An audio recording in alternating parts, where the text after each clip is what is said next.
mas mabulukon ang weekend sa father and daughter bonding nila. Human makumbinsig yun si Unbreak My Heart star Gabby Garcia sa iyang papa nga mosalmot sa Pride Ride sa mga miyembro sa LGBTQ+ community ni adtong Domingo. Kiniisip pagpakita silang suporta sa maong komunidad. Nakaani og mga pagdayeg si Gabby ug ang iyang papa ngadto sa social media gumikan sa maong kalihukan.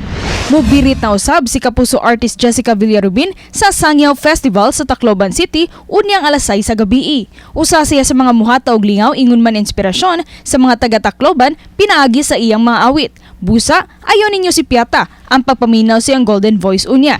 Ug sa nagpadayong eksena sa Voltes 5 Legacy, gipaili-ili na pud ang laing Beast Fighter ug nagmalaumon ang kaaway nga unta mapildi nila si Voltes 5 pinaagin ini. Samtang adunay usa sa mga igsuon nga Armstrong ang lumalablay kung kinsa siya kana atangi sa Voltes 5 Legacy pagkahuman sa 24 oras.